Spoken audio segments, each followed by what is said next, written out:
بسم اللہ الرحمن الرحیم۔ میں نے مجلس کا آغاز بہت ہی مشہور اور ریکمینڈڈ سورہ سے کیا، سورہ کوثر۔ سب کو پتہ ہے یہ سورہ کوثر۔ سورہ کوثر ایک ایسا سورہ ہے کہ جو مخصوص ہے شہزادی کونین سے۔ یہ مکی سورہ ہے، مکے میں آیا تھا اس وقت جب اسلام 5 سال کا تھا۔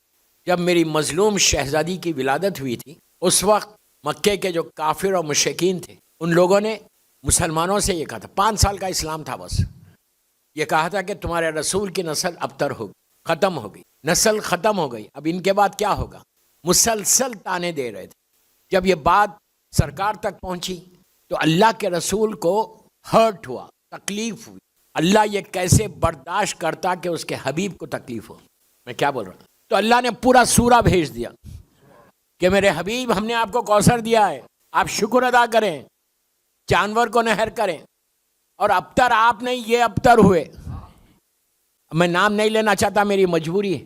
تو مسلسل کوثر، میں سورہ کوثر پہ نہیں پڑھا، میں امام پہ آ رہا۔ آپ انصاف سے بولو کہ جن جن لوگوں نے بولا تھا، جس میں ابو جہل، ابو لہب تھا، اور بھی کئی تھے، میں نام نہیں لے رہا، آپ سمجھیں، میرا ذہین مجمع ہے۔ ابو جہل نے کہا، ابو لہب نے کہا کہ رسول کی نسل ابتر ہو گئی، ختم ہو گئی، بیٹا نہیں ہوا۔ ایک چیز یاد رکھو، آج بھی بڑا پرابلم ہے ہماری کمیونٹی میں، بیٹی ہو تو سب کے آئی بروز کھڑے ہو جاتے، خاص طور پہ سسرال والوں کے۔ کبھی نہیں کرنا، نیور۔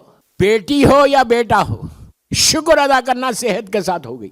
کبھی یہ نہیں بولنا کہ بیٹا ہو یا بیٹی ہو۔ بیٹی ہو گئی تو پرابلمس ہے، میں جانتا کہ کتنے فیملیز میں بگ پرابلمس ہو گئے۔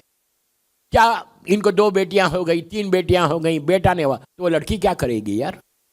اس کی کیا غلطی ہے؟ بیٹی ہو یا بیٹا ہو، ہمیشہ دعا یہ کرو کہ شکر کرو اللہ تو نے صحت کے ساتھ دیا۔ جتنا شکر ادا کرو گے، کل میں نے بولا کہ وہ نعمتیں بڑھتی جائیں گی۔ سورہ کوثر کی پہلی تفسیر بن کر جو آئے وہ امام حسن علیہ السلام تھے، مولا حسن تھے۔ مولا حسن خود سورہ کوثر کی پہلی تفسیر بن کر آئے تھے۔ اس کے بعد ہر امام سورہ کوثر کی تفسیر بن کر آیا۔ یہ امام جس سے آج کی شب منسوب ہے، امام علی نقی علیہ السلام، ہمارا 10واں امام، 10th امام، یہ بھی سورہ کوثر کی تفسیر بن کر دنیا میں آئے۔ تھوڑا سا میں امام کے حالات بتاؤں آپ کو۔ امام علی نقی علیہ السلام یہ سلسلہ امامت کا 4تھا علی ہے۔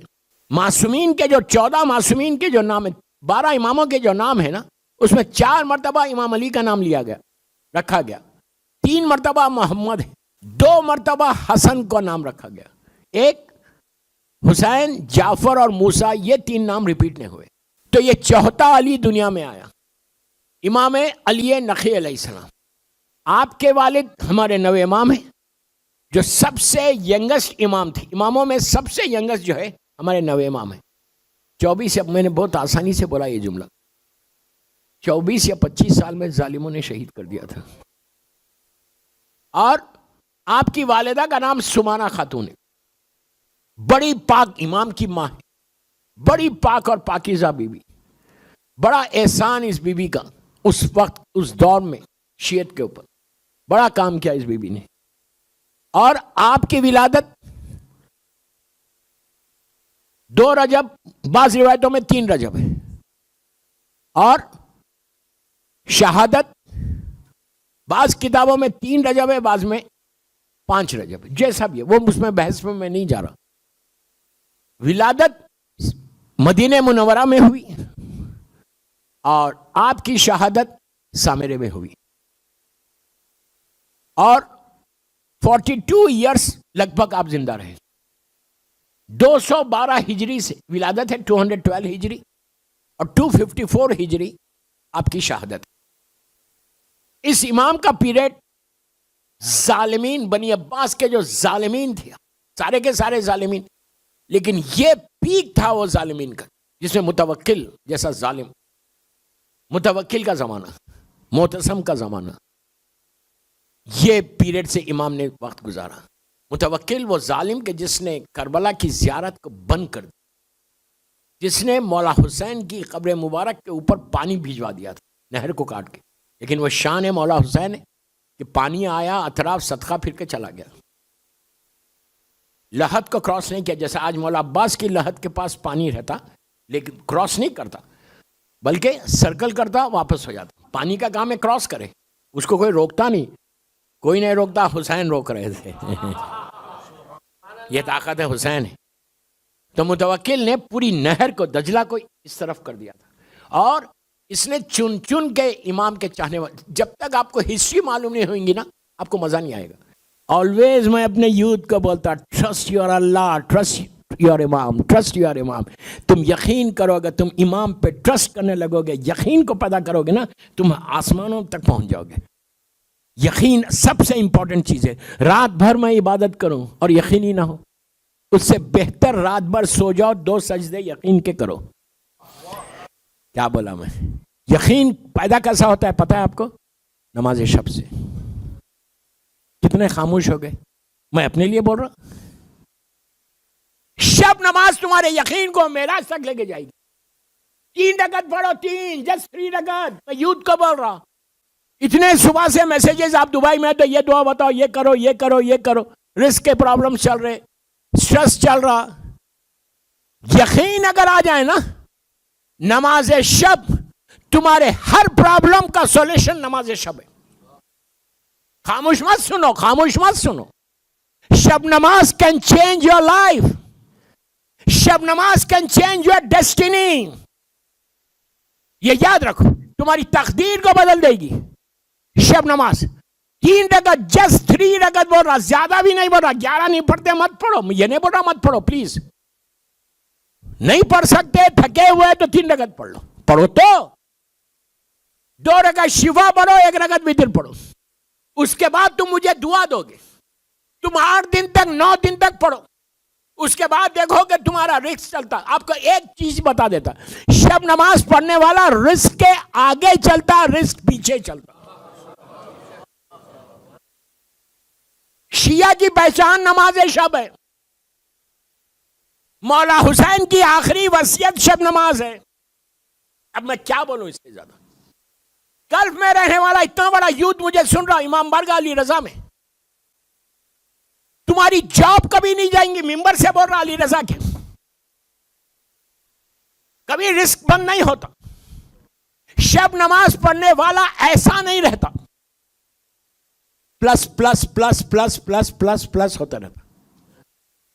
یہاں سے جاؤ 10 بجے 9 بجے تم شارجہ میں, دبئی میں سو جاتے. If you sleep at 9, کوئی بات نہیں, 12 بجے پڑھنے کا نہیں ہے وہ نماز. 9 بجے سوتے, 9 بجے پڑھو اور سو جاؤ. اس کا بہترین وقت جو ہے فجر سے پہلے کا ہے, لیکن تمہاری مجبوری ہے, تم نہیں کر سکتے. تو 9 بجے میں اس سے زیادہ کیا بولوں آپ کو؟ عشاء کے بعد تم سو جاتے, پڑھو سو جاؤ. جسٹ 3 رکعت بول رہا. کتنی دیر ہو رہی؟ 10 منٹ. 40 نام لینے کی کوئی ضرورت نہیں. خدا نہ خاصا غلط مت سمجھو. تم چوتھے امام 2000 نام لیتے تھے. یہ کوئی کنڈیشن ہے کہ 40 لینا ہی لینا. 10 میں بھی نماز ہوتی, 20 نام لیں گے اس میں بھی نماز ہوتی. علماء کی لسٹ میرے پاس ہے کہ جن کا احسان ہماری شیعت کے اوپر ظاہری طور پہ غیبت امام میں. وہ لسٹ تم چاہتے ہو تو میں واٹس اپ کر دوں گا. ابھی کربلا مولا میں سارے قافلے والوں نے لیا وہ لسٹ. بیٹھ کے پڑھنا ہے, بیٹھ کے پڑھو. بہرحال ہر وہ چیز میں 70 فضیلتوں کو بتا سکتا نماز شب کی. سٹریس دور ہوتا, بیماریوں سے بچتے, تمہاری زندگی بڑھ جاتی. آپ بولیں گے کیسے بڑھتی؟ مثال کے طور پہ 60 سال آپ کی زندگی ہے, 80 سال ہو جاتی, 90 سال ہو جاتی. کیوں؟ جب تم اللہم اغفر اللہم اغفر اللہم اغفر اللہم اغفر بول کے نام لیتے نا, وہ سارے مرحومین تمہاری زندگی کی دعا کرتے. ارے یار, وہ سارے دعا کرتے ہیں کہ اللہ اس کو زندہ رکھ, صحت کے ساتھ رکھ, کہ یہ شب نماز پڑھے اور ہم کو تحفہ دے. بہترین شب جمعہ, شب جمعہ آج مرحومین کے لیے بہترین نماز, اپنی زندگیوں کو بدلنے کے لیے بہترین نماز. میں پورا خمسہ پڑھوں, 5 مجلسیں صرف نماز شب کے اوپر, بس میں اس سے زیادہ نہیں بولتا. شب نماز پڑھو, تمہاری لائف بدل جائے گی. شارجہ دبئی میں کوئی لے آف نہیں ہوگا پھر انشاءاللہ انشاءاللہ انشاءاللہ انشاءاللہ. بزنس کبھی ڈاؤن نہیں ہوگا, اس کا رسک رکے گا ہی نہیں. وہ پریشان. اور ایک بات بولوں یا ایک بات روک کے بولوں, غور سے سنو, سب کو بول رہا, پیچھے والوں کو بھی. اولاد نہیں ہے نا تو نماز شب پڑھو. آپ بولیں گے اولاد سے شب نماز سے کیا مطلب, یہ تو مرحومین کی نماز ہے. نو, اولاد نہیں ہے, بیٹا نہیں ہے, بیٹی نہیں ہے نا, نماز شب پڑھو. کیسا ریلیشن ہے اس میں؟ اس لیے کہ مولا علی علیہ السلام, میرا مولا نے مولا عباس کو نماز شب میں مانگا تھا. اللہ. اور مولا حسین نے بی بی سکینہ کو نماز شب میں مانگا تھا. بیٹا چاہتے تو نماز شب, بیٹی چاہتے تو نماز شب. اتنی فضیلت ہے نماز شب کی. بس اس سے زیادہ نہیں بولتا. ہمیشہ ساسوں کا احترام کرو. کتنے خاموش ہو گئے یار. آپ کیوں خاموش ہو گئے؟ خاموش تو اندر والے ہونا. ہمیشہ اپنی مدر ان لا کا احترام کرو. مدر ان لا کو مدر ان لا مت سمجھو, اپنی ریئل اون مدر سمجھو. اگر تم رو اور اپنی ماں سمجھو گے تو کبھی جھگڑا نہیں ہوگا, کبھی کوئی پرابلم نہیں ہوگا, گھر میں پیسفل لائف گزرے گی. آج سب سے زیادہ ایشو میں کیا کروں, میں مجبور ہوں, میں مجبور ہوں. آج سب سے زیادہ ڈے ٹو ڈے لائف میں یہ پرابلمس ہے. لڑکی ایکسپٹ ہی نہیں کرتی ماں کو, ساس کو. یہاں تک مجھے بولا گیا کہ مولانا آئی ڈونٹ وانٹ مماز بوائے. کیا سن رہے یار؟ مجھے مماز بوائے نہیں چاہیے, مجھے اپنا بوائے چاہیے جو میرا نام لے. مجھے رہنا ہی نہیں ہے. آج کتنے پرابلمس ہیں, آپ انصاف سے بتاؤ. غلطی صرف بہو کی نہیں ہوتی, زیادہ ساسوں کی ہوتی. یہ پتہ نہیں ہے, شارجہ میں نہیں ہے اس لیے آپ بڑے ریلیکس ہیں. شکر ادا کرو اگر نہیں ہے تو. Just say thank you to your Allah کہ اگر کوئی پرابلم نہیں ہے تو شکر ادا کرو. ساس کا پرابلم بڑا ہے, میں یہ نہیں بول رہا صرف ساس کا ہے, زیادہ پرابلم بہوؤں کا بھی. ینگ ہے تو میں ہمیشہ لڑکی کو یہی سمجھاتا کہ یار کتنے سال رہیں گی تمہاری ساس تمہارے ساتھ, 10 سال 15 سال, اس کو وہ چلی جائیں گی. Then you enjoy with your husband. آپ نہیں سمجھے, میں بول گیا تو آپ پھر بعد میں انجوائے کر لینا. لیکن ہمیشہ بہو کو چاہیے کہ اپنی ماں سمجھے. ایک لاسٹ بات میں بولتا, ساس اور بہو کا. ساس اور بہو, لڑکیاں کی وہ سمارٹنس ہے. میں ساری لڑکیوں کو بول رہا جو اس وقت مجھے سن رہے, میں بار بار کہہ رہا ہوں, امام بارگاہ علی رضا والوں کے لیے صرف نہیں پڑھ رہا, پوری دنیا کے لیے پڑھ رہا. تو بہو کا پرابلم کیا ہے؟ گھر آ گئی, آنے سے, شادی ہونے سے پہلے, سگائی ہونے کے بعد, انگیجمنٹ ہونے کے بعد, لڑکے سے بات چیت سٹارٹ ہونے کے بعد کیا کرتے؟ ڈیسائیڈ کر لیتے کہ میں 6 مہینے رہوں گی بس ساس کے ساتھ, پھر لڑکے کو لے کے الگ ہو جائیں گے. بعض وقت پرابلم لڑکی کی ماں کی طرف سے بھی رہتا. لڑکیوں کی جو مائیں ہیں نا, وہ لڑکیوں کو انکریج کرتی. کبھی انکریج مت کرو, ہمیشہ یہ بولو اس کو ساس سمجھو, اس کو اپنی ماں سمجھو. 6 مہینے میں الگ ہو جاؤ گی. میں لڑکیوں کو بولتا ہوں بابا سنو, اگر تم 6 مہینے میں اپنے شوہر کو لے کے اس کی ماں اور اس کے باپ کے پاس سے الگ ہو رہے تو تم کیا سمجھ رہے؟ جو رحمت کا شیڈ, جو رحمت کا سایہ ان کے ماں باپ کا اس تمہارے شوہر کے اوپر تھا, اس سے ہٹ گئے. تم نہیں سمجھے آپ؟ ماں باپ کا سایہ, رحمت کا سایہ. اب پوری زندگی سٹرگل کرو, پوری لائف سٹرگل کرو, کبھی لے کے الگ نہیں ہونا. ساتھ رہو تو رحمت ساتھ رہتی, ورنہ رزق رک جائے گا. اب اس پہ پورا مجلس پڑھو, میں رک رہا, آگے نہیں بڑھ رہا. بی بی نرجس اٹھی, میں کیا کروں, مجبور. آج کون سی ماں, کون سا باپ شادی سے پہلے اپنی بیٹیوں کو یہ پیغام دیتا؟ کون سی ماں بتاتی کہ یہ حلال ہے بیٹا, یہ حرام ہے؟